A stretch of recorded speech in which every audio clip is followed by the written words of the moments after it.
Runs kindly for Morrison. It's Cal Morrison! Just listen to this, please! Spencer takes over. It's Brad Spencer! It's in the back of the net! There's Donaldson driving forward. Cole Donaldson! That is simply ridiculous! There's Tom Lang! Oh my word! Unbelievable! Phenomenal! Incredible! Invincible! This is Falkirk Daft. With Behind the Wall and the Falkirk football fans in training. Douglas Adams in the Hitchhiker's Guide to the Galaxy said that 42 is the meaning of the life, the universe and everything. What it means to Falkirk though is 42 games unbeaten in the league, over 500 days. The navy blue juggernaut rolls on. Hello Dougie Imrie, don't look back in anger. A little Oasis reference here for you. Hi, I am John McAnally and welcome along to Falkirk Daft as we celebrate 500 days unbeaten in the league. And I'm joined in this celebration by the Ginger God of Pod himself, the one-man band in the main stand, Ross Wayne, everyone. Good afternoon, sir. I think you've had a busy day as well, haven't you? I've had a very busy day. You might hear a bit of differences if you watch it on YouTube. Hello, I'm in the Clyde One studios. I've just had a mad day producing Fred McCauley on Great Hits Radio this morning. We talked a bit about Falkirk actually, and then straight into Super Scoreboard for the old firm, and it's just been one of those days. But here we are, Falkirk Daft, ready and raring to go. Big show planned for you. We're going to look back at the game against Morton with Raymond Furby, and we're looking ahead to the Challenge Cup match against Stenhousemuir in the company of Craig Telfer from the Terrace, who we spoke to earlier in the season. We didn't think we'd speak to him again, but there you go. Craig's coming back on. I'm sure he'll have a lot to say about Blair Alston and his hat trick yesterday as well. How are you, Ross? Yeah, same mate. I've had not so much as full on as you from a work perspective, but yeah, really busy day today. Busy morning with work and some tech issues that I had there as well, and then that's kind of followed me this afternoon. And then I've been out and about, so yeah, it's been a real busy afternoon. But looking forward to dissecting yesterday, and also looking ahead to next week as well. I love a bit of tech issues. Listen, last week we were talking about celebrity fans. We got a message from Alan Smith on X. He says, "Hi guys, love the podcast." Thank you very much, Alan. On the subject of celebrity fans, Lee Child and Andrew Child, the Jack Reacher creators, have a character in the latest book, an FBI agent named Simon Stainrod. Coincidence? Reached out to them and found out if they know about the connection to Falkirk. Keep up the good work. That sounds interesting. Maybe QPR though. Maybe QPR. Well, I did a little bit of digging, and so Lee and Andrew Child are actually big, massive Aston Villa fans. Right. And Mr. Simon Stainrod was a Villa hero back in the day. So I think that's the there, unfortunately. I don't think we're going to be able to get Andrew and Lee as Bairns fans, I don't think. Yeah, I did reach out to Ruth Connell as well. Remember we were talking about Ruth Connell, who is Witch and Supernatural. I messaged her. Now, I didn't get a reply from her, but she did like the tweet. I said, "Are you a Falkirk supporter?" She did like it. So I am taking that as a yes from Ruth Connell. The next step is we try and get her to invest. Yeah, exactly. We'll try and get her on the show. I'd love to have that. But yeah, we'll take that. So we're still looking for celebrity fans. Fraser Risk on X says, "Just caught up with last week's podcast last night when I was working. I've been on holiday with the wife to the Isle of Skye. Very nice. And she was the main driver. She was the DJ. Unfortunately, my request for the podcast were vetoed." Come on, Fraser Risk's wife. You'd love our banter. Anyway, regarding the celebrity fan issue, I believe you're forgetting about a fairly big celebrity fan of the mighty Bairns. John will know him very well as a colleague of his, the one and only Ewan Cameron. While Ewan portrays himself as a Hearts fan, he seems to be a big fan of Falkirk, considering he is constantly singing Amarillo on the Big Saturday Football Show and the Big Scottish Football Podcast. He can die in it all he wants, but we all know he loves the great FK. He does live in Falkirk after all. I'm sure he has a few quid in his pocket from his many, many years on the radio that he could donate to us. I will inform you right now, you're lucky to get a pint out of Ewan. Investment in Falkirk, probably not. So I do believe his son's been to a couple of Falkirk games, I think, because he comes from Falkirk as well. So, but I think, unfortunately, he is a jambo. So yes, celebrity fans still thin on the ground. with that at the moment, but we'll try and track them down as the weeks progress. On the subject of songs from last week as well, we were talking obviously about the fantastic song for Brad Spencer, based on Bruce Springsteen. A few people I'd sort of maybe put out a shout, can we have an AC/DC based song? Someone on our YouTube channel, remember, like and subscribe to our YouTube channel if you can. Michael on there says, Thunderstruck intros surely a goer, easily adapted to Falkirk. Feels like a chant or game for Games on the Lights. So, you know, da-na-na-na-na-na-na-na, Falkirk. That's a good idea. I like that one. Falkirk. I'm all in for that, by the way. Yeah, I like that one. I've got to say, though, hats off to Alan Brown, who's put a big bit of thought into this. I don't know if you're familiar with the AC/DC song Big Balls, Ross? No, I'm not. So it would go along, basically the song goes, he's got big balls, she's got big balls, we've got the biggest balls of them all, right? So he's went for McKeever's got big balls, O'Call's got big balls, and there's such big balls, dirty big balls, and Tate's got big balls, and Spencer's got big balls, but Hendo's got the biggest balls of them all. So maybe see if that one can catch on. I have to shout out to Graeme Rehill. I forgot to mention this last week. His son and his friend started calling Sean Mackey Killian McMackey. Superb. I like that. No, that is a brilliant nickname. That is a fantastic nickname. Absolutely get it there. Listen, before we move on in the podcast, got to say our thanks to our sponsors. We're going to kick off this week. This week's episode is sponsored, as well as our usual sponsors, by the Falkirk District Tartan Army, Ross. They are, yes. So brilliant from Neil and the guys at the FDTA. So for those that don't know, the Falkirk District Tartan Army run buses from Elliott's, aka Graeme Hotel, to all the Scotland home games. They do have a website for anyone interested, falkirkdistricttartanarmy.com, where you'll be able to find details about joining the supporters club. You can buy merch, and that's how you book seats for games as well. Now, they've been going since 2016. Their membership's steadily growing year on year as well. And as I mentioned, Neil Callaghan, well-known Bairns fan, he started it as there wasn't really any buses from the area going to Hampden, and trying to get home was a nightmare on the train. And I think we can all agree with that one. However, what they also do is if people do want to go through in the train, they help people get back on the bus as well. So that's brilliant. And they are also members of the Association of Tartan Army Clubs, so they're involved at that level.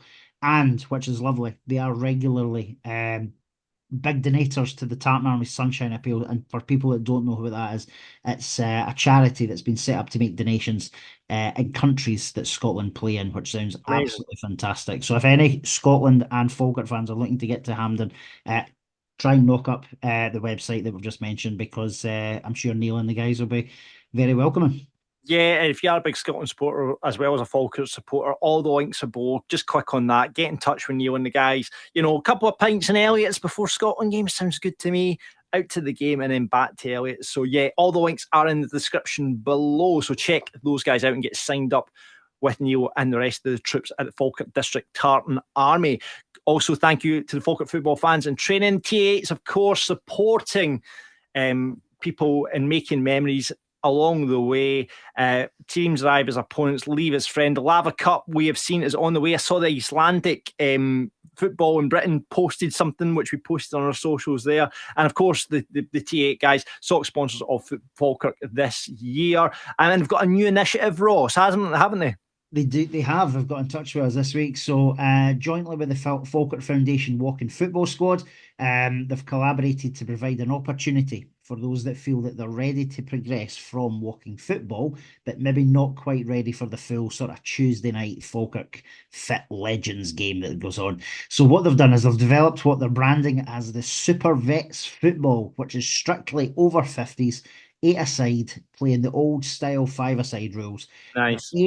It's nice, isn't it? Their aim is to provide an opportunity for older people to get off the couch with the possibility of potentially doing competitions both in Scotland and across the UK. Now, this is going to take place every Friday on the Falkirk Stadium main pitch, which is kind of cool, and that's between 5 p.m. and 6 p.m. And if anybody is interested, they just need to shout out to the fit team specifically. We've got Willie Sharp, Ian Mitchell, or Dougie McCallum. Yeah, again, the link for that is below, which you can get in touch. So great chance if you're over 50 to get involved in classic 5-a-side rules. I'm all in for that. Absolutely, definitely need to get it down to one of their sessions if we're allowed. and try and show ourselves as footballers, Ross. But that will be few and far between. We'll talk about Behind the Wall a bit later on because they've got a couple of things going on. I wonder if anyone got on to the U2 show on Friday, the W2 show. That'd be interesting to hear. News, of course, talking about Behind the Wall. We're going to be in there. Falkirk Daft Live is coming there the night before the Dunfermline game, which is the 23rd of October, I'm right in saying? The game, I think, is the 26th, and so we're at Falkirk Daft Live on Friday the 25th. There we go. Yeah. Tickets on sale very, very soon. I think we'll probably put them on sale this Friday. We don't know what the fixtures, it might have to get moved if obviously we have a fixture clash with that. But we'll put the tickets on sale because a load of people did. Ross put a cheeky teaser up the other day there around about the Oasis tickets. Did you get Oasis tickets? Struggled, mate. I honestly 4 hours wasted yesterday morning raging. Yeah, 180,000. Got down to the front of the queue and then rejected. It showed VIP tickets. I thought, all right, come on then. I clicked on that, couldn't get them at all. But I heard a few people that if you held on, like on Ticket Master, how they do the resale kind of, but based on the valuation. So I spoke to actually Mark Wilson, who was in there doing Super Scoreboard, and I said, did you get tickets? Because he's a mad Oasis fan as well. And he was like, I managed to get them in the end, but it was 75 quid tickets, which went up to 160 quid by the time he got on, which is mental. But you went like, yep, I'm all in for it. So I gutted. Let us know if you got an Oasis ticket. Delighted to see if any Falkirk supporters got tickets for that. Falkirk women. Back to Falkirk Daft Live. Tickets will go on sale probably this Friday. We don't know what we're doing yet. Guests to be confirmed, but hey ho, we'll wait and we'll cobble something together, Ross. We'll always do. We will. It's we will indeed. Well, obviously we've got a few ideas between us as to what we can do on the night, and also as to some guests as well. So we'll definitely do that. Brian from Behind the Wall, he obviously got in touch earlier on today as well. So he just wanted to give a shout out the fact that this weekend coming is not only Falkirk Stenny, but the international football is coming up as well. So there's the double header, Scotland-Poland on Thursday, and then Portugal versus Scotland. Both games shown live in Behind the Wall. No bus to Stenhousemuir next week for obvious reasons. However, they will be back on for the 14th of September when we're away to Airdrie. The bus will be back, so get booked in there as well. And the Invincibles lager and the pint glasses are still on sale and selling very, very well. By the way, the Invincible beer is very, very nice. Getting stuck in about that. Falkirk women, obviously we're supporting the women's team. What a result for the girls this afternoon. Pumped Airdrie 7-0. Brilliant work. Loads of goals flying in. 2 for Shannon Todd. Just going down this just now. Who else got a goal today? Looking down. Karen McCabe got a goal. First for Falkirk. We had just goals flying in left, right and centre. It was 4-0 at half-time. Iona Bridges, of course. Olivia Murphy getting a double as well. Brogan Anderson in the act as well. What a fantastic result for the Falkirk women. 7-0 victors over Airdrie at the stadium today. Brilliant. Brilliant scoreline. And what an achievement. Like the goals are flying in for Falkirk women just now. They really, really are. And hopefully that's a very good omen for when we play Airdrie in a fortnight's time. I would take every day of the week. I would take a scoreline like that. But John, brilliant weekend for Falkirk in general though, because I believe the under-16s won this morning as well. I think the under-18s drew on Friday night. So, and obviously the first team got a win yesterday. So it's been a good weekend for Falkirk teams this weekend. Absolutely. The girls are away to East Fife at Bayview next Sunday. Sunday after that, they're at home at the Falkirk Stadium to West Dyke Ladies. And then at the weekend after that, again at the stadium to Forfar Farmington. So we'll keep you updated with those results, Ross. See? Like it. Informed. There you go. Yes, informed of those results. What else have we got going on at the moment? We have been I don't know what this is, Ross. The club is pleased to announce it has been recognised by the government with the highest badge of honour for supporting the armed forces community as a gold status employment recognition scheme organisation. Yeah, it sounds very impressive. It sounds impressive. It does sound impressive. I noticed though, obviously, the club do, because I read the brief, the club obviously do a very, very good Armed Forces Day every November. If I'm being honest, from what I see, it looks like probably Falkirk are just we're up there in terms of like what Hearts do, what Rangers do. So it's fantastic, and obviously tickets are also provided to sort of, I think it's the Grangemouth British Legion, I could be wrong. And obviously they raise money every year with the shirt sales, with the poppy shirt sales and stuff like that as well. So brilliant work. And yeah, long may things like that continue, because it's just another good news story to be attached to the club. Of course, talking about good news, tickets on sale, obviously still for the Stenny game on Saturday. I think 1,200, 1,800 sold so far on Friday. So that's going to be a big crowd down at Ochilview on Saturday. And I think there's only 350 left for this game against Celtic. Over 2,000 tickets sold for that match so far. So that's brilliant. So tickets available on the Fanbase app for Stenny, and the Celtic tickets are available at the club shop. Big queues when they went on sale, Ross. Massive queues, yeah. And it just, see when the players turn up for training and they see hundreds and hundreds of fans queuing outside the stadium for games, like what another big boost that must be to them, especially some of the players who maybe played at clubs where that sort of energy and that passion and the numbers are just not there. But I think that sounds like it's going to be a brilliant sold out crowd, probably at Stenhousemuir and at Celtic for us. And the players, it's no more than they deserve. It's been fantastic start to the season. Yeah, no, absolutely. Right, let's get in talking about good starts to the season. Let's link into that and talk about the game against Morton at Capello yesterday. And we're going to do that in the company of our guest pundit this week. It's Raymond Furby. Hi. Hey, sir, how you doing? Good. I'm feeling very, very rough. I'm not gonna lie. Was it a good away day yesterday, Ray? Aye, few adult beverages out in Greenock after the game. Oh, did you go out in Greenock after the game? Did you not just get the train back into Glasgow, go there and then? Nah, so one of my mates is a Morton supporter, so I went out with him after it. That would be an interesting conversation. I was trying not to rub it in too much, and I could tell he was gutted, but that's what it is.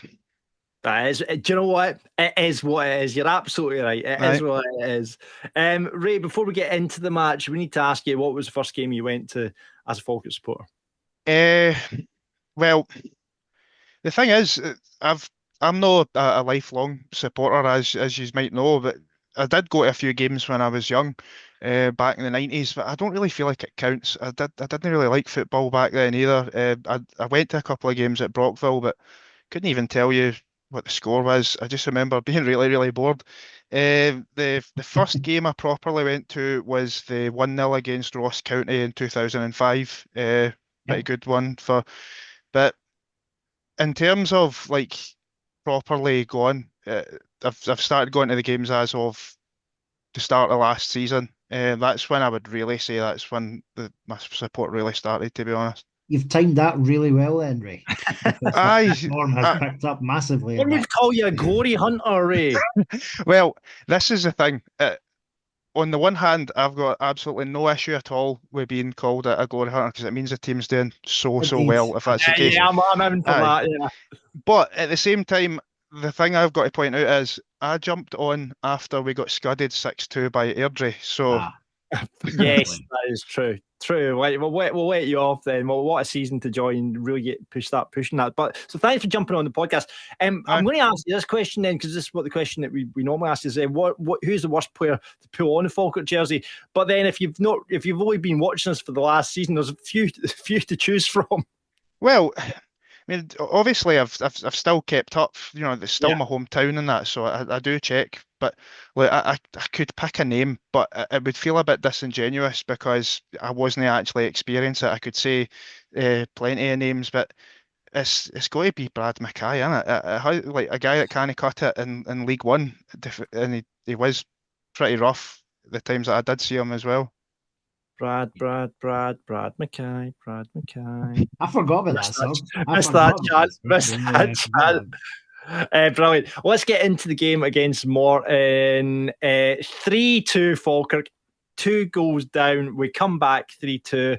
Brad Spencer, Dylan Tate, and big Captain Chaos himself, Alfredo Agyeman, on the score sheet. No changes to the squad from last week. Bar Callum Morrison, who was out with an illness. I think John McGlynn reported that in his pre-match interview. But still without Lang, obviously Sneddon and Nesbitt nowhere to be seen. Fingers crossed they can start. I think there's more positivity on Lang now. Am I right in saying that, Ross? Yeah, John McGlynn mentioned that Tam might only be a few weeks away, which sounds really, really positive. I'm so excited. Same with Sneddon. I know I can see your excitement building there, John. And I think the big positive news was Nesbitt is likely to be back in the squad for Stenhousemuir, which is fantastic. Obviously, we're not sure about Callum. We don't know the extent of his illness, whether it's just a bug or something else. So fingers crossed he's on the mend and he makes it next week too.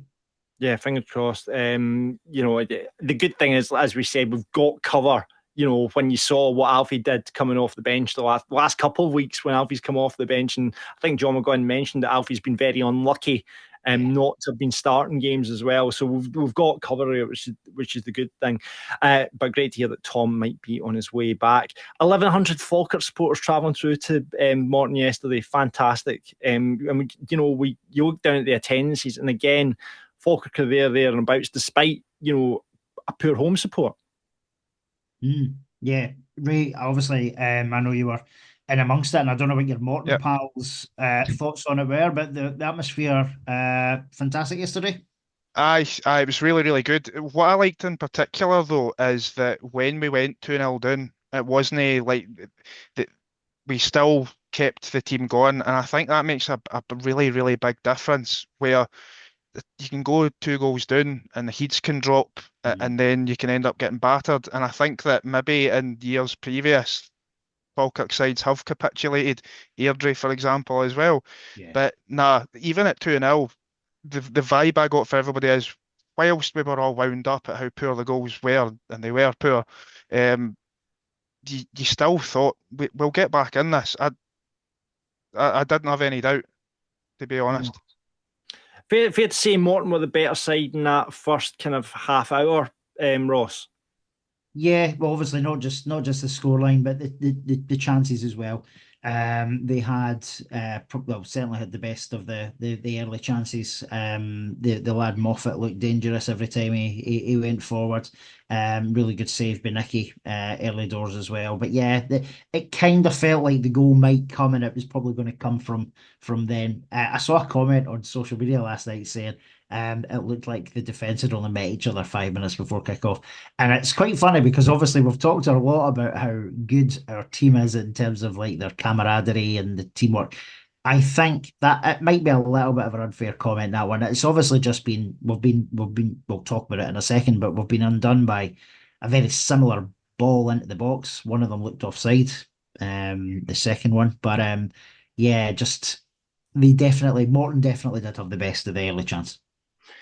2 set plays put us 2-0 down. Like you said, Ross, both very similar goals. Now, we've talked, I think even in the Untouchables book that John McGlynn was asked about zonal marking. Pablo's obviously got a bee in his bonnet about zonal marking as well. Has it been the zonal marking, or has it just been people not defending well? What do you think, Ray?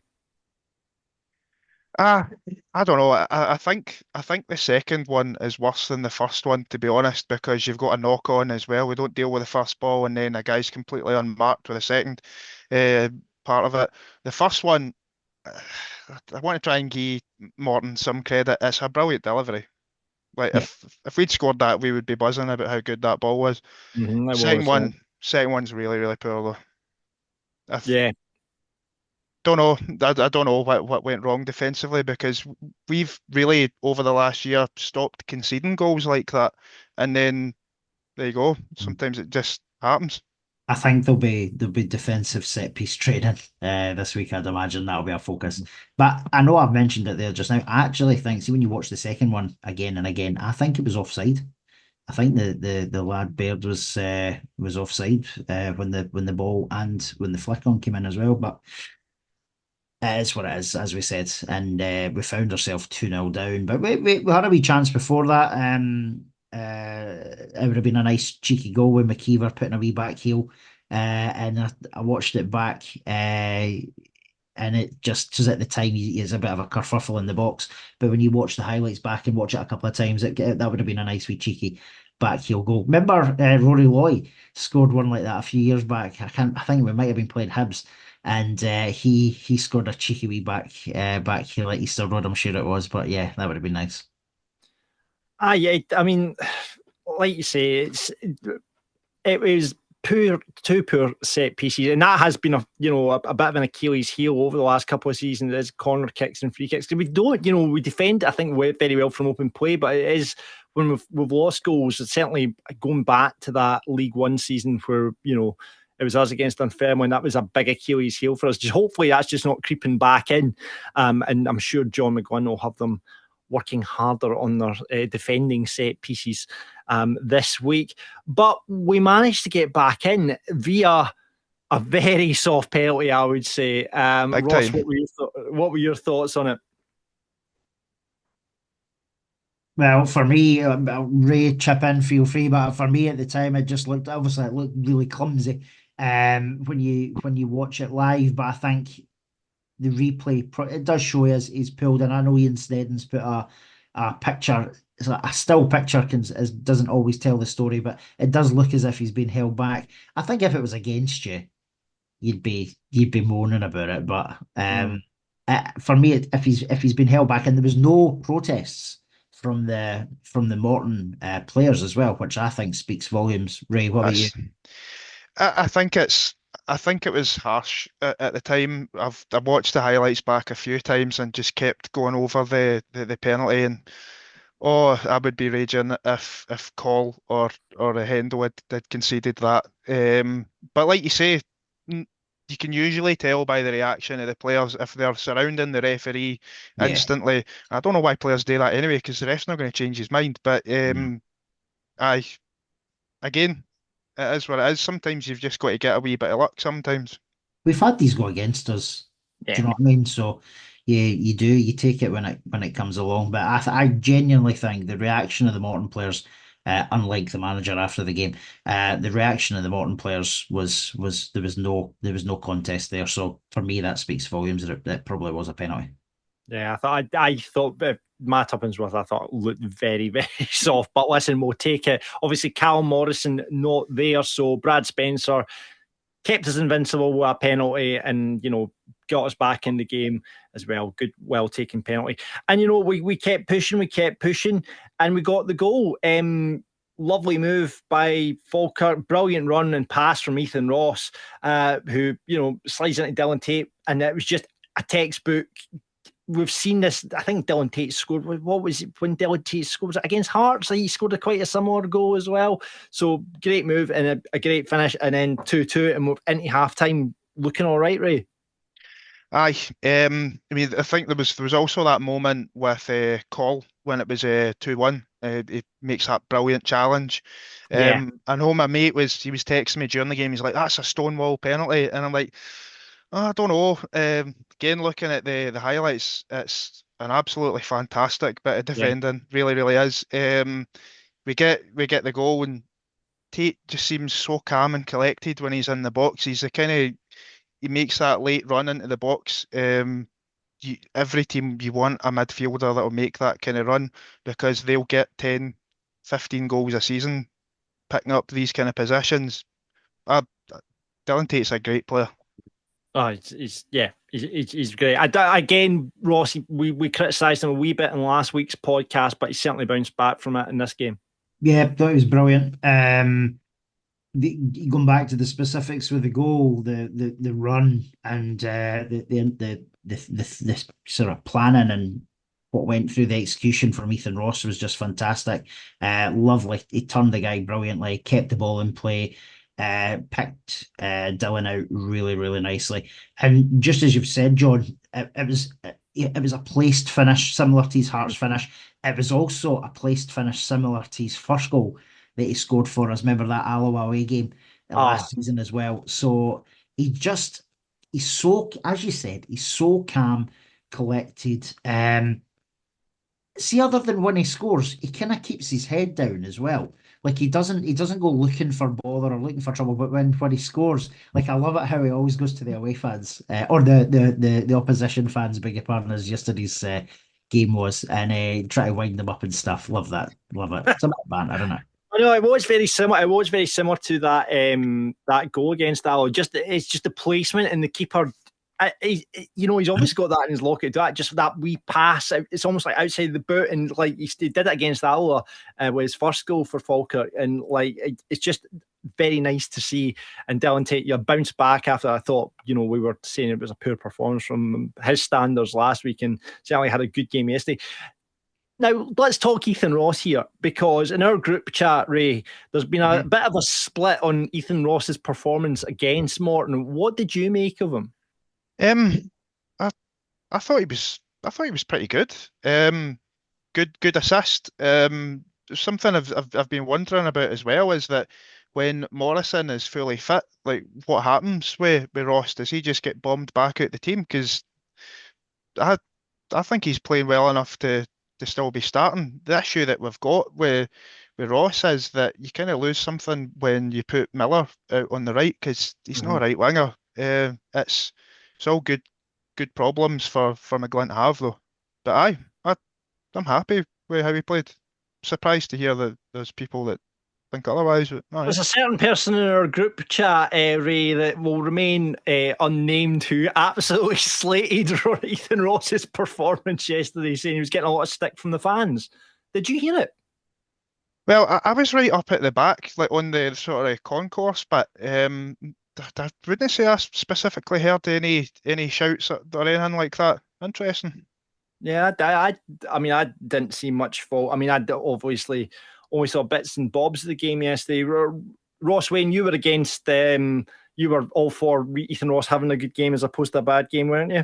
I didn't see anything. It's difficult, John, because obviously you don't sit and analyze every single player in terms of like, because you just can't do it. But I wouldn't have shouted out Ethan Ross as having had a bad game yesterday. But I think going back to Ray's point about it being a problem, it is a selection headache for Joe McGlynn, I'm sure, because Morrison probably will be back from his illness in the next 7 to 10 days. On current form, I'd probably have Alfie in right wing. I would have Ethan Ross at left wing, and that's not a slight on Calvin Miller because he's been tasked with doing a job in the right wing. I think he's a better left winger than he is a right winger. But how can you drop Ethan Ross in the form that he's in? I don't think you can do it. I want to talk about team selection when we preview the Stenny game, because that's something I think should happen against Stenhousemuir. But we'll talk about that when we speak to Craig Telfer a bit later on as we preview Stenhousemuir. So 2-2 in at half time, looking all right. I mean, that's, to come back from 2 goals down and getting that goal just kind of before half time. What a moment to get it. What did you make of the second half performance, Ray?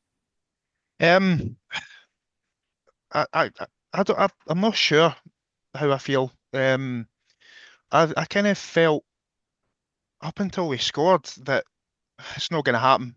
That was kind of the sense I had, and it was like coming back for 2 goals down. Would you take a draw when you're 2 goals down? Of course you would. So we kind of huffed and puffed a wee bit, and then they still had a couple of chances as well. It really did. It felt like it was maybe not going to be a game that we were going to win. I'm so happy that we managed to get the win, though. Absolutely buzzing with that. Yeah. They had a couple of chances, you mentioned, most of them falling to J. Emmanuel Thomas, Ross. Now, that's a player that the Jet that they signed in the course season. I thought, remember when he was at Aberdeen, he was half decent. I think he went to Livy as well. Boy, looked like he was towing a cart horse. I mean, you can tell he's got moments. I think he slid a great ball through to Moffat at one point, and you can tell he's got moments in there, but Jesus, he doesn't look like he's fit, does he?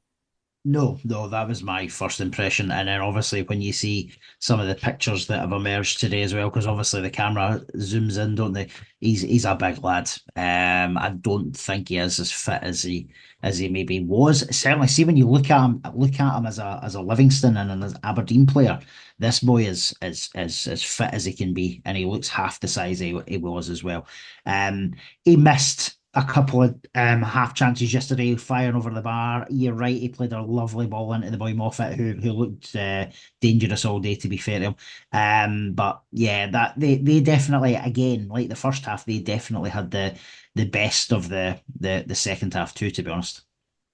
Yeah, but they didn't have the best of the second half because we won the second half 1-0. And the big catalyst for that was obviously Captain Chaos himself, Mr. Alfredo Agyeman, coming off the bench and getting a cracking goal. For me, that is one of the sexiest goals we've scored all season, and I know we've scored a few bangers this year, right? But see, when I must have watched it back 15 times, right? Not all from the main stand angle. There's the footage from behind the goals. Yeah, so Ruby Adam had got a really nice Ruby got a brilliant bit of clippage, and I think that Lewis Smiley she got a similar angle from the club's videographer as well, and it was just so nice. Like it doesn't really touch the ball much. Like the header comes in, brilliant cushioned header by Dylan Tate. He then uses like this little like shimmy, and there was a dummy, sorry, then the shimmy. He only really touches it, like maybe one small touch to kind of get himself set up, and then what a finish. And yeah, just such a sexy goal, and that the limbs and the scenes in the away end from the main stand camera just looked fantastic. Yeah, you're a fan of Alfie, Am I? I like the. There's no other way to say it. It's chaos that he brings because he's just got that unpredictable element, and like you say, with his goal, he barely he faints, and then the defender just completely gets sold by it, and then he just has all the time in the world to place it. Some reaction, like you say, with the stand. I love that. See, you hugging like complete strangers and that, and like just absolute pandemonium quality. No, do you know what it did remind me of, Ross? It's another goal against Alloa, funnily enough, when Ola scored last season when he came off the bench and scored the exact kind of shimmy and letting the ball run across him, and then it kind of reminded me of that goal as well. It was a very similar scenario to that one, wasn't it? Yeah, and I think, I'm going back to it, but Alfie deserves a start. I know he's a great impact player. That goes without saying, and maybe that's what McGlynn sees his role in the team as, because any time he comes off the bench, we get a reaction. And just defenders at that time when he's coming on with half an hour to go, 20 minutes to go, and you're facing Alfie Agyeman, who we've said so many times, just brings the chaos. He doesn't know what he's got to do half the time. The defender doesn't know what he's going to do half the time. So it just, he's great for that, but I think he deserves a start, Ross. I think he does as well. I'd love to see him starting either Stenhousemuir or the Airdrie game, the next league game. I think he deserves it. He's come in and made massive impact. Maybe though, and I know we have made this comment before, maybe he is a sub, maybe he is an impact player that we should be utilising more than a starter, but he certainly deserves it. From his attitude's first class. Like you see when he scored that goal, like everybody loves scoring a goal, right? But did you see his smile, especially when I loved it. Loved it. Footage for behind the goals, and yeah, you just want him to do so well, and I think he will. I'd love to see him starting against Stenhousemuir certainly, and see if he can kind of nail the place down himself. Handing out a few contracts. Obviously, we've got the Celtic money. We didn't even talk about transfer deadline in the news, and the fact that we haven't brought anyone in as we might have hoped. I mean, we could still, obviously, the loan market's still open to us, but maybe using that some of the money, Ray, would you like to see an extended contract for Big Alfie?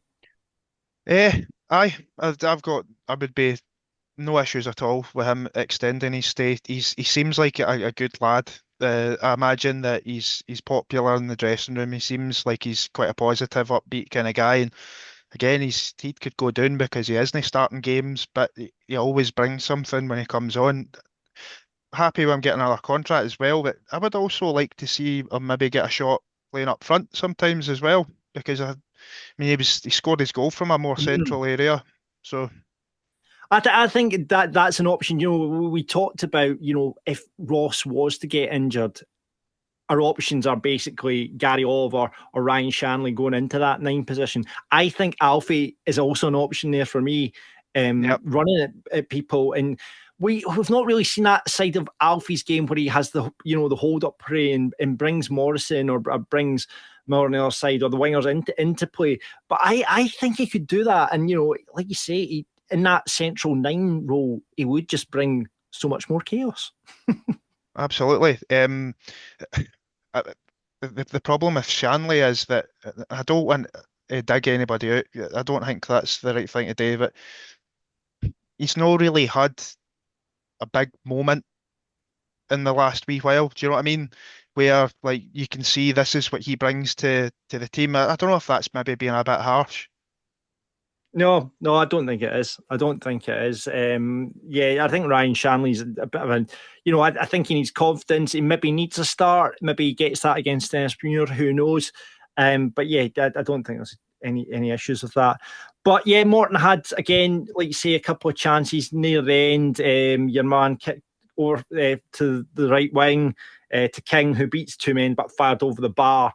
But aside from that, it was, that final whistle going, 3-2 win, up the road, Ross, 502 days beaten. And I think Leverkusen got beat yesterday. Does that mean we're the last man standing? I think that's what it means, yeah. They got beat 3-2 yesterday. So, 502 days I think we're at now since we lost the league game, which is phenomenal. And can you imagine being the only unbeaten side left in Europe? That's a stat in it. That is a stat and a half. Yeah, no, absolutely. Let's keep the run going, see if we can last it out and be the only unbeaten team in Scotland in the league. Well, I think Celtic will maybe struggle against Celtic the way they're playing at the moment, but we'll wait and see how it goes. Let's hear what John McGlynn had to say after the game. Gaff, I think for the first time a few fans were maybe thinking, is this the end of the league streak? But you just, doesn't matter what gets thrown at this team, they still come out on top. Absolutely. How can you doubt this team? Yeah. We didn't start the game, fair play to Morton. They were very much up for it. They played in the front foot. They caused us problems, which resulted in us giving away free kicks, which resulted the ball getting into our box, and we've not defended them. And if you don't defend them, then you're liable to lose goals. And unfortunately, that's what happened. And we had to dig deep. Morton just couldn't quite keep that intensity in their game. We crept into the game, we made a few passes a little bit, we got ourselves into some better positions, and we ended up getting a penalty. Dylan draws a penalty. Brad's got a little bit of pressure on him then because we've not started really well, game's not going well for us, so a lot of pressure on Brad to take that penalty, but he sticks it away and gets us back in the game, gives us a lift. And the second goal's a really well worked goal. It's a really good move. I've not seen it back, but I know it's been a few passes down the left hand side. And I think Ethan's played in Dylan, and Dylan's showed a lot of composure just to pass it away in the far corner. Very similar to one of the goals he scored against Alloa last year. So 2-2 at half time. We had a wee chance, we maybe could have made it 3-2. We could have went 3-2 ahead at half time, just before half time. I think that would have been a little bit harsh on Morton, who had done really well. We defended better in the second half. We didn't give away so many free kicks and get the ball played in our box. We had a bit of grip of the game in the second half. The lad Moffat's got a really good chance for them, coming on his right foot, and he's put it by the faraway post, and from the angle we've got, you're just waiting at hitting the back of the net. But thankfully for us, we were a threat at the other end as well. Make some substitutions, and delighted that one of them, Alfie's, come on and scored the winning goal, which he's taken really well. And Alfie's been knocking on the door with regards to getting, possibly starting games. As I said, probably before the Hearts game, it was a toss of a coin between him and Ethan. And, Ethan's done well also. We're very fortunate to have, Callum Morrison's not here today, we're fortunate to have Callum, Calvin, Ethan, Alfie today coming off the bench and scoring the winning goal. So, even today, 4 players missing, and we can come back for being 2-0 down. So, once we get everyone together, I think our squad's very strong. What they've got you can't buy. They've got a great team spirit, they've got a great camaraderie amongst them, they've got a never say die attitude. And I think, Morton were very good today. I think that teams will find it really difficult coming here. And we're delighted to be going away from here with the 3 points. So, John, it's complimentary towards Morton. And now, if you saw the Dougie Emery interview, on the other hand, not so complimentary for the referee or our players, moaning about the fact that Dylan Tate may have fooled the referee, and also that we took the free kick in the build-up to our second goal 10 yards away from where it should have been. Fair enough. I actually think he's got fair points, but the toys were well and truly out the pram. Yeah, I think someone at Morton should have said to him, listen, let's do that again. We'll do that again, or we'll send someone else to go and speak to the media, because apparently the rumour is from the photographers who were all sort of post-match kicking about, apparently Emery was just like a wee ball of rage in the dugout, just sort of talking to his cell and shouting at everybody. I think, well, does he have a point? He obviously he's adjudged about the goal, but again, not one of his players had an issue with the penalty being given. I think from the second goal, it's a bit, sour grapes. The fact we're basically taking the free kick from 80, from our basically our own 18-yard line and moving it a wee bit, and he's got plenty. His team have got plenty of time to defend that goal. They have. That's the thing. Like, it's not as if we've just, as you said, at the edge of their box went and scored.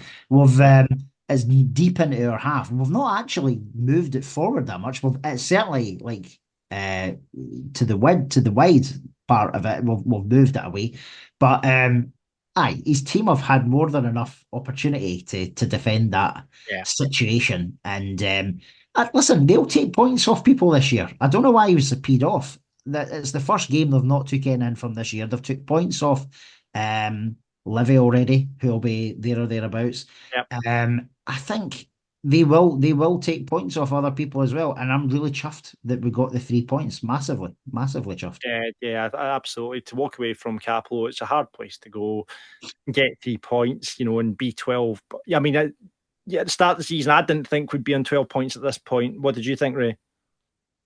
I mean, when Jamie Swinney was talking about it, he'd said that we'd budgeted to finish 5th. And I think that if you're realistic, when the season kicked off, you would be hoping to consolidate in the league, maybe flirt with the playoffs. But I mean, if we keep going, we'll be top of the league, and that's crazy. I'm keeping my feet on the ground. Ross is more positive. I'm just like, 5th is still good for me. 5th is still good for me. I keep saying that in my head, right? Let's see what you guys said about yesterday's game. Neil kicks us off saying not played the best, but to come back from 2 down and win just shows the mentality of this team. The navy blue juggernaut continues to roll on. Come on, ye Bairns. Love it. Grant says, wow, the boys just never give up. Was a game that could have gone the other way, but we got a goal back quickly, and from there never looked back. Not many teams would come back from 2-0 down at Capello and win. Amazing attitude and determination from the boys. What a brilliant win. Craig, first 25 minutes, we deserve to be 2-0 down. From then on in, you can see the desire, the quality and spirit from this team. 2 excellent goals and potentially another penalty for a shove on Henderson. I didn't see that. Did you see that, anyone? Yeah, it probably was, but I think he was never going to give it, John, based on everything that was going on in the game. Just the rage of Dougie Emery. Yeah, I don't think so, but it could have been, and it was worth a shout, as always. Yeah, Craig says thought the ref was poor for both, however, the bigger decisions he got right. Yeah. Lewis said a goal and assist from Tate and back to celebrating in front of the opposition. Great to see. Got to keep taking it one game at a time, but long may this run continue. Keep the football cliches coming. Willie says Alfie was different class when he came on and his goal was a classic.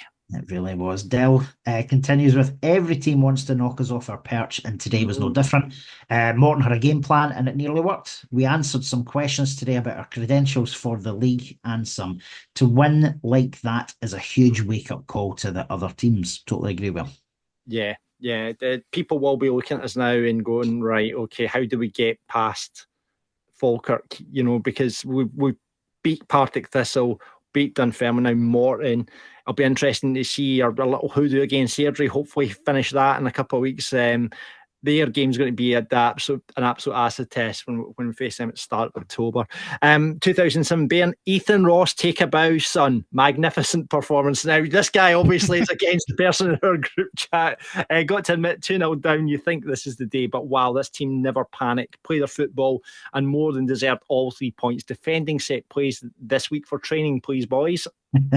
And last but not least, Hendo says, has there ever been back-to-back Invincibles? I don't know. Come on now. I don't know, but we're on our way. Come on, ye Bairns. What a team. Oh, man.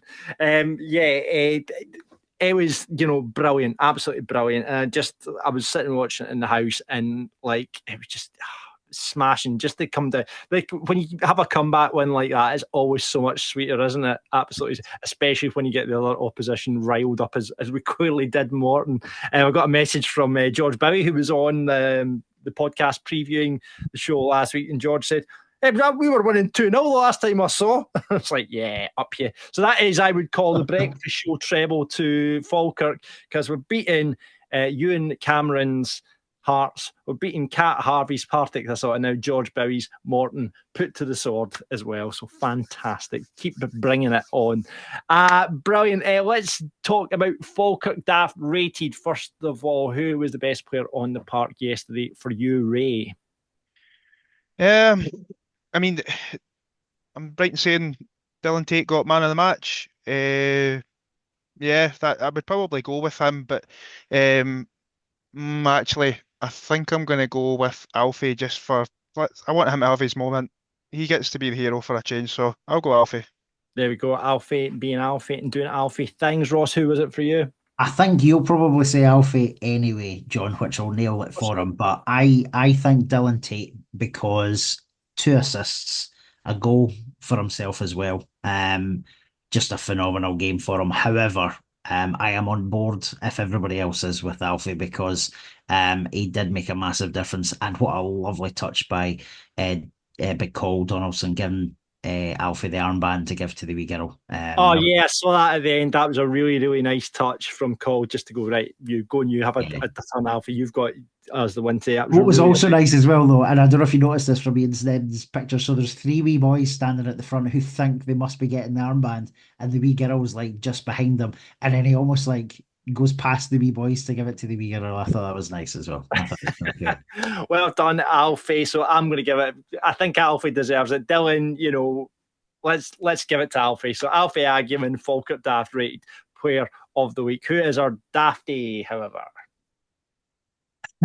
For me, just there's only one candidate based on how yesterday was. It was Doogie, Ball of Rage. I've go with that as a second. Ray, have you got anyone else you'd like to throw under the bus?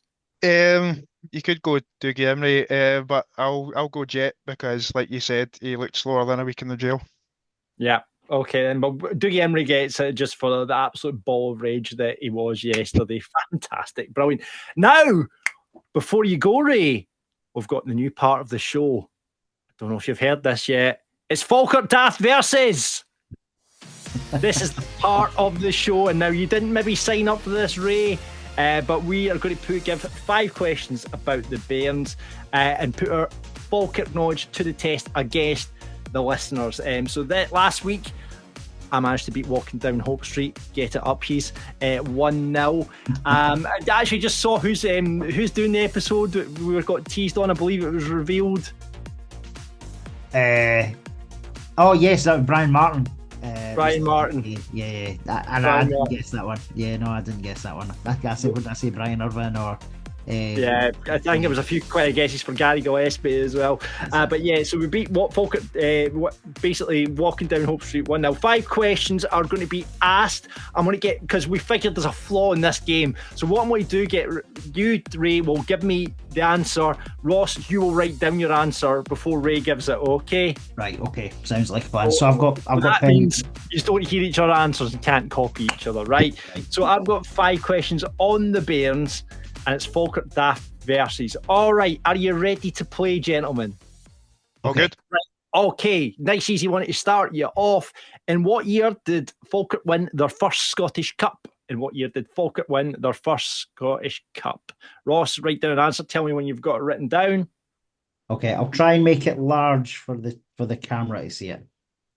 Ray, what have you got an answer? Do you want me to say it now, or Yeah, say it. is Ross finished? 1957. 1957. Ross, what have you written down? 1913 is the correct answer. Oh, I forgot about that one. Yeah, 1-0 Ross Wayne. Right, okay. Next question, question number 2. Since 2010, who is Falkirk's top goal scorer? Since 2010, who is Falkirk's top goal scorer? As in individually, season, or No, all cumulative? accumulatively. Easy for Okay. me to say.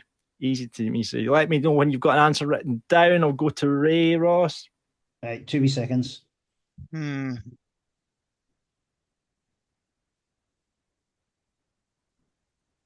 Oh, that's a tough one.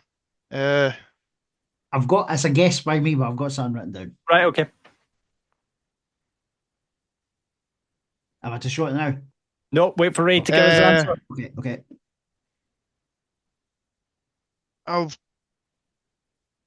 Lyle Taylor. I'm not sure because I know he did Lyle score a lot of goals. Lyle Taylor is Ray's answer. What have you written down, Ross? I've went with Morrison. Callum Morrison is the correct answer. 50. Falkirk Daft. Aye. Ray, you need this one to stay in the game, sir. I've had a This mare. This is quite tough. And do you know what? I'll give you the closest to answer unless you get it bang on, right? What is the capacity of the Falkirk Stadium? What is the capacity of the Falkirk Stadium? I'll give you the closest to. Ray, got an idea? Love a wee bit of crowd wankery, so like I always love checking about stadium sizes and stuff.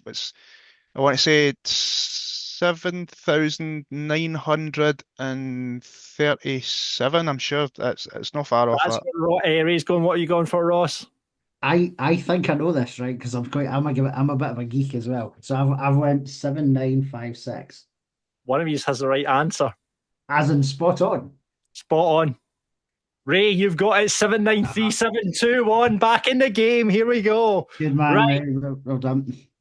What was Lee Miller's squad number in his last stint at the club? What was Lee Miller's squad number in his last stint at the club?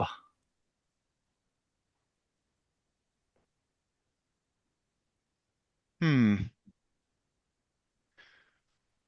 I know something a bit. It wasn't like a standard, like 1 to 11. Was it not like 30 odds or something? I'm not sure. I'll say. I was away to say something, but I think I now know it. Right, okay, Ray. Want to stab it in the dark? Eh, You need this. I'm going to be wrong. I'll say 39. It's not going to be 37, obviously. So I'll say 30. 39, Ross, what you written down? I was going to say 16, which would be wrong because I'm pretty certain it was 99. 3-1 Falkirk Daft, and a Falkirk Daft win. Bring it home with the Champions League music. Ross, you can start your gloating over, Ray. Well done. Was it 99, was it? It was 99, spot on. Superb. There you go. I knew there was a 9 in it. Sorry, Ray. Which means it's 2-0 to the Falkirk Daft boys. Well played, Ross. Keeping it up for the podcast. Thank you very much. Ray, thank you so much for coming on and being a guest on Falkirk Daft. Really appreciate your time and your insight. How was your night out in Greenock? We didn't ask about that. It was really good. Went out to a couple of pubs. Went to the Witherspoons in Greenock's quite nice. The James Watt. I know Ross was in there earlier in the day as well. I'm sure you put a post up saying about that. No, not me. No, not me. I have been in there before though. It's it's a decent one. We've been into that one in Greenock before. Did you just get the train then back along to Cartside? Did you? Well, see, because I don't live in Falkirk.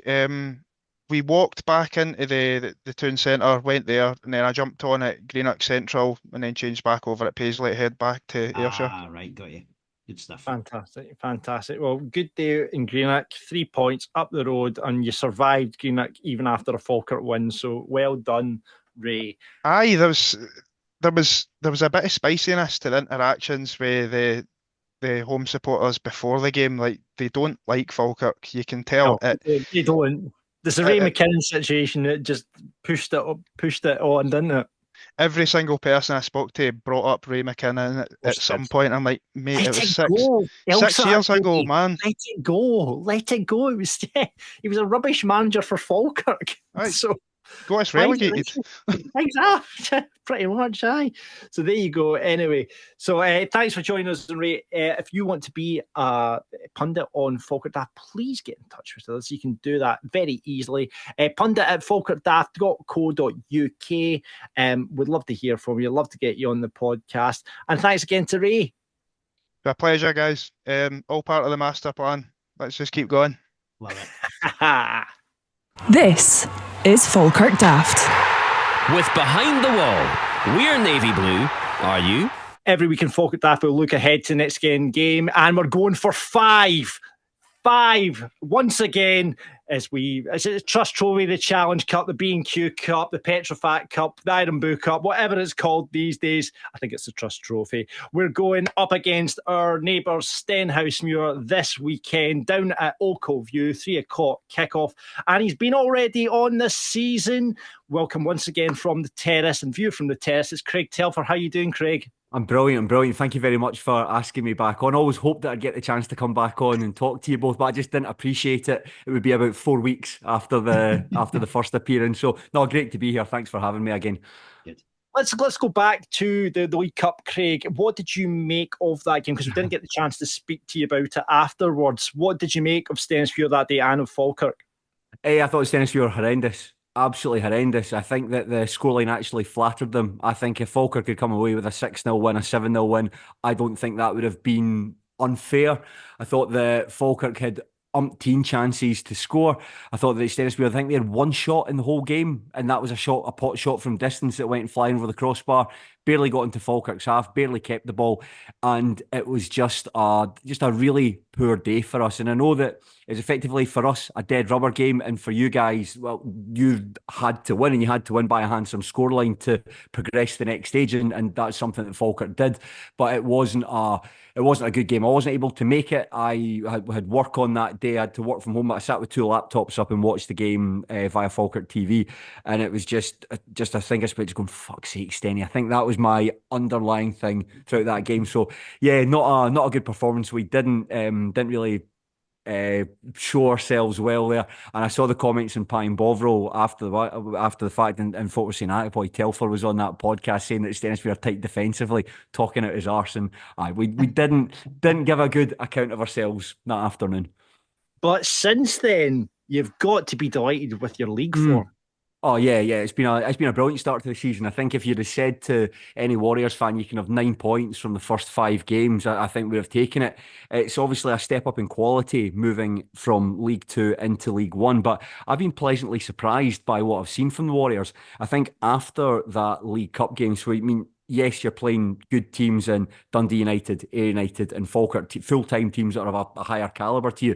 You're going to get a bit of a chasing, and I think that perhaps tempered expectations going into this season. You think, we might struggle, but certainly the games at home played Arbroath. I think at the start of the season, we're one of the favourites to win the league title. Much better than 2-1. The scoreline isn't reflective of the game itself. Stenny were much better than them. Played really well, really good second half performance against Cove Rangers, beat them 3-2. And then just at the weekend there, beat Annan Athletic 5-1. And out the 5 games as well, we weren't very good against Kelty Hearts, but that's the only time we looked out our depth a little bit. Against Alloa, we lost that match. That should have been a draw. But from the 5 games so far, I think that we've settled in quite well into League 1. And it's still very early days, and I would still take 8th place just now if you offered it to me. However, very positive signs here from Gary Naismith and the rest of the team. I agree, Craig. I've been keeping an eye on Stenny as well quite a bit. One of our good pals, aptly named Sheepy. He's a big Aberdeen. You might know he's a massive Aberdeen fan. Don't know how he manages it. I met him on the train. I actually met his wife. I was going through to Glasgow on Friday, and he was going out for his birthday dinner, and he was telling me the tales of how he was on the 9 o'clock train to Ross County. Then he was out, and I think he was having a night out in Aberdeen, and I was just like to his wife going, How is he getting away with it? He went to about 92 games last season or and something. on top of that, he goes to Scotland home and away as Aye. well. So he is a massive football fan. I don't know how he gets the annual leave. I don't know how he gets the time off with his wife. But you kind of, when you hear his tales about travelling the length and breadth, just the continent actually, to watch football, you're really quite impressed by him. Something, Yeah. He must have a massive knob for his wife to do. Doing all these trips and stuff. That is the only reason. I hope you're listening to this, Sheepy. Do please confirm this or not. We'll see you on Saturday. But no, I've been keeping a close eye on it because Sheepy, bless him, he goes to a lot of Stenhousemuir games as well. And I think he's looked like a completely different team from that League Cup tie, Craig. And I think I'm a wee bit nervous about next Saturday because I genuinely think we'll bring in maybe not a full change, but I think we'll bring in 3 or 4 players who've been on the bench will come in. Combine that with being Ochilview, where we don't have a great record, and then Stenny's on form. I think it's going to be a real proper. I think it'll be a brilliant cup tie, but I don't think it's a banker of any sort. I think you're just trying to cover your own back there, Ross. I think Falkirk will. I can understand going into this one, you maybe put all these factors into your head and think, oh, we might struggle this one, but I would fancy Falkirk for this one again. It's the similar to you. You've been keeping an eye on Tennis. We have been keeping an eye on Falkirk. Try to keep an eye on all the football in the Championship, League 1 and League 2. But just Falkirk looked really, really impressive, and what has impressed me so much about this side, when they're playing well, they're really, really good to watch. You know, I mean, particularly I think one of the goals of the season so far was Ethan Ross's goal against Hearts. Just like there's no better kind of football in the world than counter-attacking football. And when you see like Dylan Tate releasing Keelan Adams down the wing and the cutback for him and the finish at the box, great kind of football. Falkirk are really, really good at the moment. But even when they're not playing well, just like perhaps yesterday against Morton, you still find a way to win, and you can still dig out, and that spirit and that team, the team spirit will go a long way. And yes, you might be resting guys and perhaps playing like guys like Michael McKenna. You might swap the goalkeepers around. Finn Yates might get a shot. Nevertheless, these old guys who are still really, really want to impress and get back into the starting 11. So it's even though they might be fringe players at the moment, these guys will still have a point to prove. And I think from Stenhousemuir's perspective, I can see Gary Naismith making the changes as well. Similar to yourselves, the goalkeepers might swap places. Some of the guys who have been on the bench lately, they might get a shot. I don't think I was talking to guys after the game yesterday, and we were saying that this game's come at quite a bad time for us because ideally we just want to get to the next league game against Montrose and try and build on the momentum from the wins against Cove Rangers, against Ann Athletic, and the fact that we're coming up against a really good Falkirk team in a second-tier competition. It's not the ideal time for us. So I, as a fan, I'm not taking this game particularly seriously. If it was Scottish Cup, that'd be a different matter. And I think that's why we might see a wee bit of change. I think it might be a fringe side from both teams here. Nevertheless, I would still expect Falkirk to go and do the business here. Interesting. I wonder if Blair Alston will score, because you know that old ex-player coming back to haunt you mantra is slightly worried that Blair will play, and he scored a hat trick at the weekend. Yeah. Was it? He always scores worldies, Craig. Did he score any worldies yesterday? They weren't quite worldies, but there were 2 of them. One was a penalty and 2 of them were very well taken. And it's really funny. So we've had Blair Alston. He's made 4 appearances for us, and he's not played badly, but he's not really done anything that had stood out and make you go, wow. You know, sometimes when you see a player who's played at a very high level come down, you think this guy's a standout for a mile. For instance, like Fraser Fivey at Cove Rangers, you can tell, like, watching him the previous week, you can just tell that he's just a cut above, just in terms of his touch, his passing, the way he carries himself on the pitch. And with Alston, we've not quite seen that yet. And when the second half kicked off, I was actually thinking, I'm going to be speaking to John and Ross about this. I'm not sure if I'm going to have anything much at all to say about Blair Alston. But all of a sudden, I mean, his contribution yesterday, a 7-minute hat trick, and then substituted off to a standing ovation. Just remarkable stuff. He seems to me like the sort of player who won't really grab a game by the scruff of the neck or won't really do anything to dominate a game. He'll perhaps feels like a bit of a moments player, but when he does come into the game, when he does get involved, he can make a big contribution, just like he did yesterday. Really impressive hat trick. And you could tell the first goal, it was quite a nice counter-attacking move, and the ball was played out wide, cut back into him, and I think most players would have hit it first time, but with players diving in, he just took a touch The players dived in. It was like something like a Tom and Jerry cartoon. The players dived in, completely missed it, and then he just smashed it into the net. So a really, really well taken goal, and hopefully that's a sign of things to come. I don't think he's 100% fit yet, so I do think he might start this game against yourselves on Saturday. But if he can keep that that form up and contribute the way he does, and I think we've got a really good sign in our hands. Early days yet, but that was by far and away his best performance for the club so far. Worrying, Ross. It's worrying. Well, we know what Blair's capable of. I loved him in his first spell. He obviously didn't have a fantastic second spell with us, and that was probably more due to the fact that the club was a complete basket case at the time. But I think we remember he has magic moments in him, just like Craig, you said there. He does definitely have a magic moment, and you think he's never going to score from that angle, or he's never going to shoot from there, and he does. He's just Mr. Consistent, and I think he's an attacking player who does get involved, but he's also one of these players that almost sort of flies under the radar as well. Yeah, I think you're right. You described as well, because we've been talking about him not necessarily like grabbing games by the scruff of the neck, but he certainly can't fault his work rate or his effort, because one thing that Stenhousemuir were doing yesterday, they've got a really good press. It all leads from the front from Matt Aitken, and the three players that come in behind him are really crucial to that. And it wasn't as if that Alston was just walking around the pitch just waiting to get the ball. He was getting involved in closing down players and forcing them to pass the ball sideways, or force it to pass it into areas of the pitch they didn't necessarily want to. So he was good for that. So it's like I say, early days, but that was a really good performance yesterday, and I think that fans are really quite taken. There was a nice moment at the end of the pitch just when he was coming off. I think he's got a wee boy, must be about 3 or 4. They were put over the wall, and he ran towards his dad and got picked up when he gets handed the match ball. So that was really, really sweet to see as well. And I think he seems to be settling quite nicely into part-time football. I think he packed in full-time football. He's training to be an accountant or a financial advisor or something along those lines. Yeah. And I think that he's had a good career, but perhaps not the career that you're going to retire on in your 30s. So he's obviously looking to the next stage, and hopefully that he can fit nicely in at Stenhousemuir, and we can continue to let him enjoy his own football, and he can look to the future as well. Apart from Blair, then, Craig, is it still the sort of same players that we'll be looking out from a Falkirk perspective, like Matt Aitken, players like that, Nat Wedderburn? Yeah, aye. It's been, and I say the guys you're looking out for. I mean, let's be honest, no one played well in that League Cup tie. Yeah. No one played well. The guys that have started the season particularly well, there's a boy Ross Taylor, who is a winger. We signed him from Auchinleck Talbot last summer.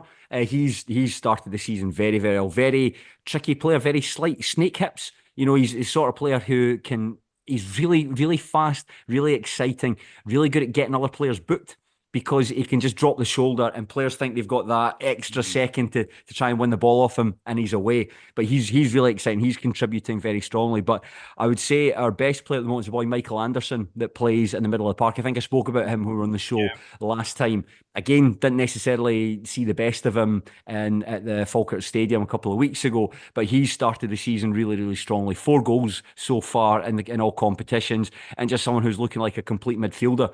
Really, really important to how we play. Box to box, very aggressive, good passer. He's chipping in with goals now as well, and I think he's a player now that, as fans, we're all just kind of hoping that we sign him up for even next season, because I do think that other teams, I'm not sure he'll go into full-time football. I think he's got quite a good job outside, but I think better paying clubs might be looking to take him. So they're the players I'd keep an eye on. But hopefully, I just want to see a better performance than we saw the other week. Before getting into predictions, what are you drinking before? Are you going to be in the wee bar beforehand, or are you going to go out to the Plough or Talk of the Town, the old Gilmores, which I've not been into since it's been done up? I'm not going to this game. I'll be honest. That this is a game. I was actually, and this match isn't particularly appealing to a lot of fans. Well, certainly the fans that I spoke to as well, just for a number of reasons. One, we got pumped off Falkirk a couple of weeks ago, so that puts people off going to. You don't want to get your pants pulled down on your home patch, and I think that might happen. Two, it's like a second tier competition. I know that the Challenge Cup means a lot to Stenhousemuir, given that we won it like. I was actually at that game. I was actually at that game. Roddy McKenzie in the goals. Yes, exactly. It was George Campos, goalie jersey on. Yeah. I know it's a competition that means a lot to Stenhousemuir, but like latterly, I don't think we take it quite as seriously. I think since the introduction of B teams into the competition, I don't think it necessarily makes it all that appealing. And on top of that, it's 20 quid to go. So it's I was the pricing of it. I have to say it was a bit piss takey from Stenny to then ram it up to 20 quid because it was. Then John, they must have agreed the price between the clubs. So I don't know if it'll all be on Stenhousemuir, but I think I can understand it to a degree as well, because they're probably thinking, well, 1,100 supporters. There's 1,100 tickets already sold from the Falkirk end already. So I can see it's an appealing game for Falkirk to come to, because one, it's just down the road. Two, you can just get it up your local rivals. Three, I'm going to assume you guys are probably favourites for the competition. I would think so. Probably say you're one of the favourites. Yeah. I know it's not necessarily Falkirk's number one priority this season, but it's a nice bonus to have if you get a League and Cup double this season. I mean, sorry, that's probably tempting fate. I mean, you get promoted. Falkirk's probably aiming to finish in the top 4 this season, but if you top it off with a cup, that's really impressive. And you get to stand in the Terrace as well. I think Ochilview is quite a good place to go and watch football when you're behind the goals there. So I can understand it's an attractive for the Bairns, but maybe not so much for Stenhousemuir. So that's why I don't think there'll be. I mean, it's only empirical. It's only a handful of people that I spoke to, but we're all generally of the same opinion that it's perhaps not the most appealing game for us to go to. And I can understand there might be people listening to this and might think, "Oh, you're not a real fan and all that," but it's come on. It's sometimes nice to have a weekend off, and go and do something a bit different. Well, we are on it. So there was a house party at mine beforehand. Me and Ross are getting on it. I'm going to serve up Venoms in ode to the Warriors Club, which is very famous for its Venoms. Yes. The whiskey's going to be out.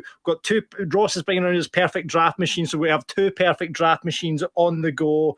Party time is here, and I managed to blag free pies from Pie Sports. Thank you very much to Ross and Pie Sports. Well done, you. I feel quite bad. I've made alternative arrangements, John. I should have come round to your house as well. We could have had a venom and a pie. That's a perfect way to kick off the weekend. We pub crawl around steady. I believe it's called the Larbert Snake. Someone described me as the Larbert Snake, right? So if you listen to this, you start at the commercial, right? Yep. In the bowling club.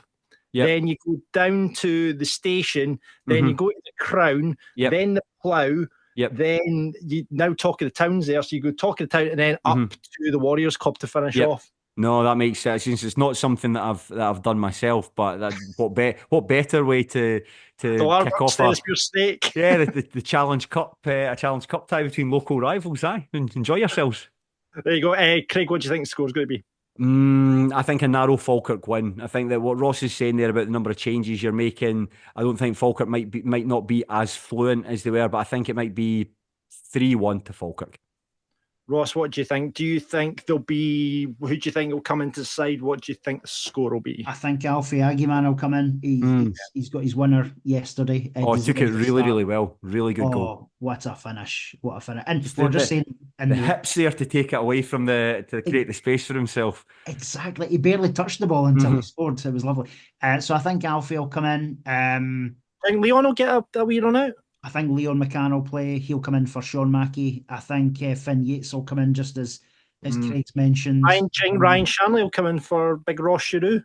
Potentially, I think Michael McKenna will start as well. So I think there will be changes. I think it'll be tighter than Craig has mentioned. I'm going to go 2-1 Falkirk. I think it'll be tighter.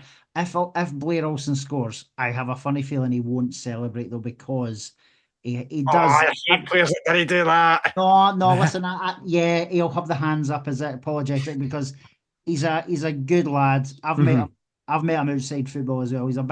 He's got a lot of time for Falkirk and the fans as well. I don't think and he would never sign for Dunfermline. He always said that he would never sign for the Bar. Good lad. So that's the main thing. I think Blair Alston will score. He won't celebrate, but I think it'll be 2-1. Yeah, I think 2-0. I'm going to go for 2-0. But I think, there will be changes made. And if you're right saying that as well, Craig, just changes for Stenny as well. Yeah. So I'm interested to see how I just think for this competition, I just think that if you've got a squad of about 20, 21 boys, let's be honest, it's no one's priority. No one sets out at the beginning of the season to try and win the Challenge Cup. So you have to be fair. Like, the manager has to be fair and give the guys that turn up and train and work hard and are patient, they need to get their chance. And this is what this competition allows there. So I think that will be the same for both teams. Yeah, absolutely. Listen, Craig, thank you so much for joining us once again on Falkirk Daft. Maybe we'll have a reunion again round the Scottish Cup. Can't wait. I'll definitely go to that. I'll definitely go to that. The Scottish Cup's the big one. That's the exciting one. Not a dead rubber League Cup tie or a daft SPFL Trust Trophy Cup. The Scottish Cup's the big one. So if there is one, you can guarantee I will be here chatting to you again. So thanks very much for having me back. Brilliant. And just before you go, view from the Terrace, back on the telly soon? 27th of September. Back in the box. And I hope that our first episode coincides with your first league defeat. So I can talk about that. That's what I'm hoping for. So just to clarify, I know you said no last time, but if Falkirk are still invincible come that episode 1, you're still not going to wear a Falkirk shirt. Ross, there'll be a cold day in hell before the day I put. I will gladly talk up. Listen, I will gladly talk up Falkirk. I think that, like I said earlier, I think they're a really, really good side to watch. There's so much to like about them. I don't mind saying how good a side they are, but that steeple will not touch my chest. I can just tell you that for now. Thank you. Craig, thanks once again for coming on Falkirk Daft. No worries, guys. Pleasure. Take care. See you soon. This is Falkirk Daft. With Behind the Wall. Stay local, eat and drink global. And that is it. The big bow tied on this week's Falkirk Daft. Thank you very much for listening. Thank you very much to our sponsors, of course, Behind the Wall. Stay local, eat and drink global, and get up there and try that out. Invincible's beer out. It is worth it. Also, thanks to this week's episode sponsor, the Falkirk District Tartan Army. All the links of how to join that and how to get the Scotland games with them are below. Click on that. Thanks to Neil for jumping on board this week's Falkirk Daft. And of course, the Falkirk football fans in training. Remember, get involved with the over 50s new initiative that they've launched. All the links are below again to that. They're going to have this strictly over 50s 8-a-side game, Super Vets football they're calling it, which I absolutely love, and that will happen every Friday at the Falkirk Stadium between 5 and 6. So get involved in that. If you want to sponsor or get a mention on Falkirk Daft, we are open to sponsorship opportunities. We're absolutely for it. Drop us an email, sales@falkirkdaft.co.uk. On to Stenny in the Challenge Cup now, Ross. I'm looking forward to it. We're having a wee party round at mine beforehand. You're all up for the venom, aren't you? Yeah, I don't know if my bowels and what have you will be, but yeah, we'll go with it. And listen, that'll be good. Like Craig was saying, that'll be good away day. That 1100 in the cowshed at Stenny. We need to get a shot on that drum. If Kieran or any of the ultras are listening, let's get Ross on the drum. I want to see that happen. We'll get a couple of venoms and we'll have the Stone Island on. Boom, here we go. I tell you one thing, it looks bloody hard work. See, when you see the boys actually doing the drumming though, I don't think that's a rookie place to try it out, but we'll see. I want to see it happen. I want a video for Falkirk Daft, so let's make that happen this Saturday. My version would just be one stick, and it would be the old yeah, right. That would be it. We can manage that. I'm sure.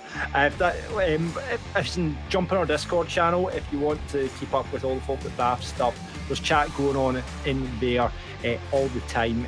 There was a lot of chat going on about Dougie Emery and his burst of anger yesterday, and you can subscribe and like the podcast on YouTube. If you listen to it, you can watch us as well. Please do that. We're almost at 1,000 on YouTube, which is great, and we've seen a lot of people this season, been a lot more people watching, so thank you so much if you're one of those, and really, really appreciate that. And if you want to buy merch.falkirkdaft.co.uk, get in touch with us anytime, john@falkirkdaft.co.uk or ross@falkirkdaft.co.uk. Before I go, I meant to say Jen Hogarth. Hello to Jen Hogarth, Nicky's mum.